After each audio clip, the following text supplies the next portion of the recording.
আন্তর্জাতিক অঙ্গনে নতুন করে উত্তেজনার সূত্রপাত হয়েছে মধ্যপ্রাচ্যে।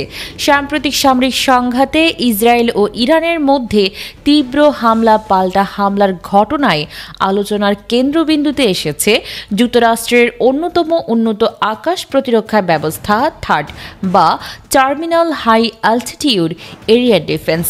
উল্লেখ্য, ২০১৭ সালে যখন যুক্তরাষ্ট্রের তৎকালীন প্রেসিডেন্ট ডোনাল্ড ট্রাম্প উপসাগরীয় অঞ্চলে কূটনৈতিক সফরে যান, সে সময় তিনি সৌদি আরব, সংযুক্ত আরব আমিরাত এবং কাতারের সঙ্গে বিশাল অঙ্কের প্রায় $400 বিলিয়ন সামরিক সরঞ্জাম বিক্রয় চুক্তি সম্পন্ন করেন। এই চুক্তির অন্যতম গুরুত্বপূর্ণ দিক ছিল মার্কিন যুক্তরাষ্ট্রের উন্নত আকাশ প্রতিরক্ষা প্রযুক্তির সরবরাহ, যার মধ্যে থার্ড সিস্টেমটি বিশেষ গুরুত্ব পায়। থার্ড ক্ষেপণাস্ত্র ব্যবস্থাকে মার্কিন যুক্তরাষ্ট্র তার সর্বোচ্চ প্রযুক্তি নির্ভর আকাশ প্রতিরক্ষা হিসেবে বিবেচনা করে থাকে। এই ব্যবস্থা ৩০০০ কিলোমিটার দূরত্ব থেকে শত্রুর মিসাইল শনাক্ত করতে সক্ষম এবং ১০০০ কিলোমিটারের মধ্যে ধাপে ধাপে বিভিন্ন স্তরে ইন্টারসেপ্ট করতে পারে। একটি থার্ড মিসাইলের দাম প্রায় $১৩ মিলিয়ন এবং পুরো ইউনিটের খরচ $১.৫ বিলিয়ন বেশি। ইসরায়েল এই প্রতিরক্ষা ব্যবস্থা মোতায়েন করেছিল ইরানের সম্ভাব্য হামলার মোকাবেলায়, কিন্তু সাম্প্রতিক ইরান ইসরায়েল সংঘাতে দেখা যাচ্ছে এই প্রযুক্তি নির্ভর প্রতিরক্ষা ব্যবস্থাও ইরানের হাইপারসোনিক গতির মিসাইল ঠেকাতে ব্যর্থ হয়েছে। বরং কিছু ক্ষেত্রে থার্ড নিজেই লক্ষ্যভ্রষ্ট হয়ে ইসরায়েলি ভূখণ্ডে আঘাত এনেছে বলে অভিযোগ উঠেছে।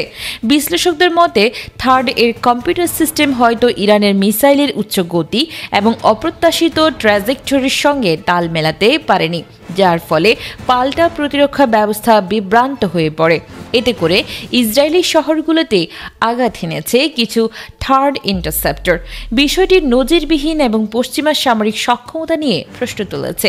পরিস্থিতির গুরুত্ব অনুধাবন করে যুক্তরাষ্ট্র অবিলম্বে ইসরায়েলে মোতায়েনকৃত থার্ড ইউনিট ২টি নিষ্ক্রিয় করে ফেলে, কারণ এই প্রতিরক্ষা ব্যবস্থা নিজ দেশকেই ঝুঁকিতে ফেলছে। একই সঙ্গে যুক্তরাষ্ট্র তাদের একটি বিমানবাহী রণতরীর ভিয়েতনাম সফর বাতিল করে সেটিকে জরুরি ভিত্তিতে আরব সাগরে মোতায়েন করার নির্দেশ দিয়েছে। ইতিমধ্যে চীনও সরাসরি এই সংকটের মধ্যে জড়িয়ে পড়েছে। বেইজিং জানিয়ে দিয়েছে, ইসরায়েল ইরান যুদ্ধ যদি কোনো তৃতীয় পক্ষ যেমন যুক্তরাষ্ট্রকে সম্পৃক্ত করে, তাহলে চীনও নিষ্ক্রিয় থাকবে না। চীন ও ইরানের মধ্যে ২০ বছরের কৌশলগত নিরাপত্তা চুক্তির কথা উল্লেখ করে চীন ইরানকে আশ্বস্ত করেছে এবং ইতিমধ্যেই বিপুল অস্ত্রসহ চীনা কার্গো বিমান ইরানে পৌঁছেছে বলেও সংবাদ প্রকাশ হয়েছে। সৌদি আরব, কাতার ও সংযুক্ত আরব আমিরাতের সংবাদ মাধ্যমেও তীব্র সমালোচনা চলছে।